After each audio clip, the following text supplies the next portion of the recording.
Assalamualaikum warahmatullahi wabarakatuh. Di pertemuan kali ini saya akan menjelaskan tentang materi kali ini, yaitu tujuan pendidikan. Allah Maha Pencipta yang berarti kholaq. Hanya Allah yang bisa menciptakan dari yang tidak ada bisa menjadi ada. Sedangkan manusia hanya merekayasa, yang berarti ja'al, yaitu menciptakan sesuatu dari sesuatu yang sudah ada.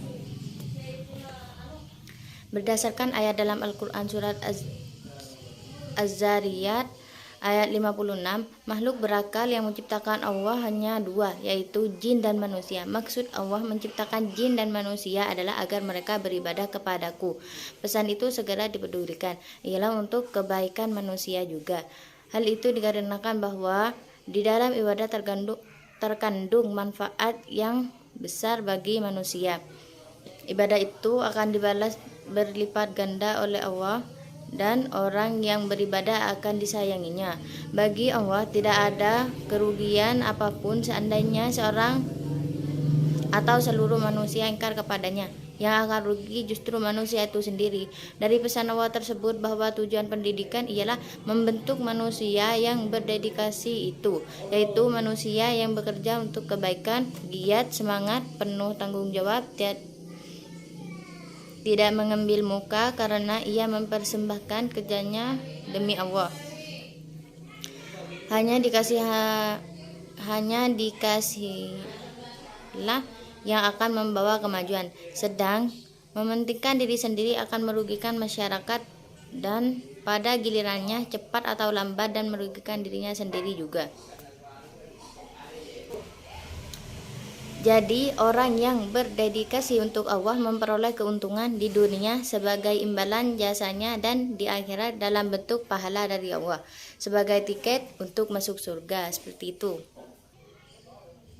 Nilai-nilai pendidikan. 1. Tafsir ayat Az-Zariyat ayat 56. Tujuan pendidikan ialah membentuk hamba yang dedikatif, yaitu manusia yang bersemangat untuk berkorban, tidak mementingkan dirinya sendiri. Yang kedua, tafsir ayat Al-Imran ayat 137 sampai 139.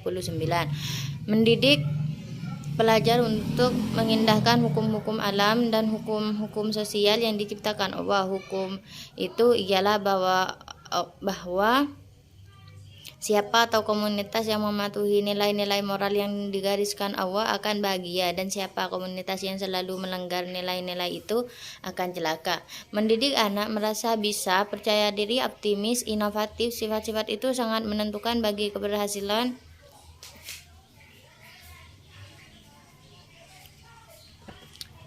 anak nanti dalam kehidupannya. Mendidik anak tidak cepat kecewa dan putus asa bila mendapat rintangan dan kesulitan. Upaya mutlak perlu dilakukan ialah menanamkan iman dalam jiwa pelajar yang mengandung dua sisi, sifat-sifat luhur dan cinta berbuat baik.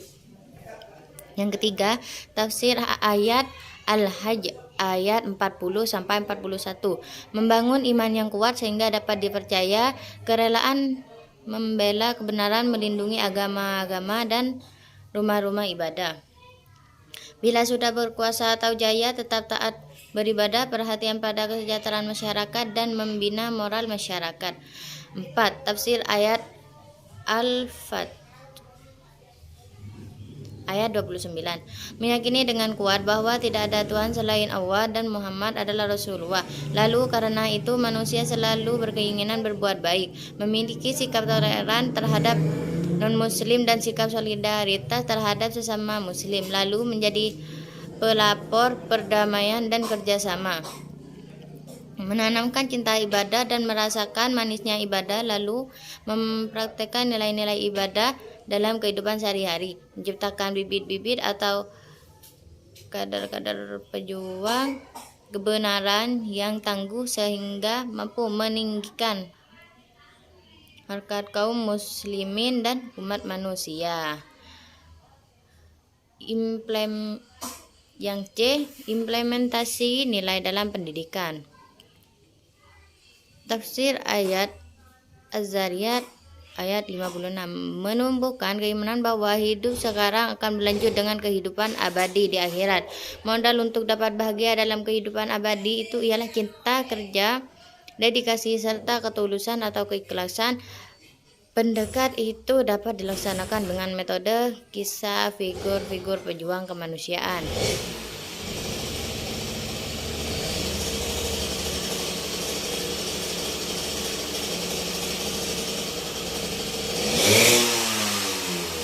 Yang kedua, tafsir ayat Al-Imran ayat 137 sampai 139. Agar pelajar mengindahkan hukum sosial yaitu hukum moral, yang hal itu dapat dilaksanakan dengan penyandaran melalui ceramah, diskusi, sosiodrama dan sebagainya. Mengenai metode sosiodrama, lihat Depak 1984 sampai 235. Juga dengan pendekatan pembiasaan, contoh teladan, penerapan hukum yang konsekuen dan sebagainya. Penumbuhan sikap optimis dan tidak cepat putus asa dapat dilakukan melalui pembiasaan, pemberian pengalaman, penyaluran bakat, pengisian waktu senggang dan sebagainya. Mengenai pendekatan itu lihat Salman Harun. Tafsir ayat Al-Hajj ayat 40 ayat 41 menumbuhkan sikap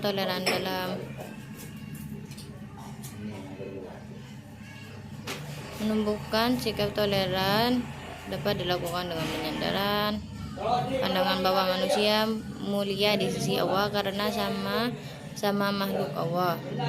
Perbedaan dalam pandangan hidup, agama dan sebagainya, Allah lah yang akan menyelesaikan, dan itu terjadi di akhirat. Yang perlu diselesaikan di dunia oleh manusia ialah masalah pelanggaran hukum.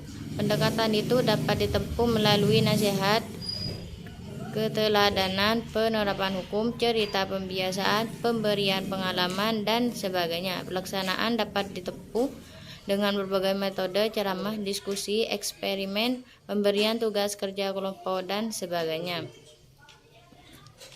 Mengenal 3 metode yang disebut di akhir itu, lihat Depak tafsir ayat Al-Fajr ayat 29.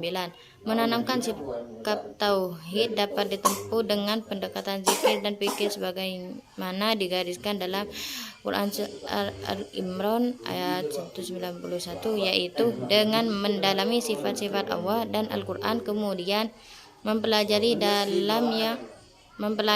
alam yang maha luas ini. Pendekatannya antara lain nasihat, teladan, pembiasaan, penyaluran minat dan bakat, pengisian waktu luang dan sebagainya. Metode yang digunakan antara lain ceramah, diskusi, pemberian tugas dan sebagainya. Mungkin seperti itu saja penjelasan dari saya, kurang lebihnya mohon maaf. Wassalamualaikum warahmatullahi wabarakatuh.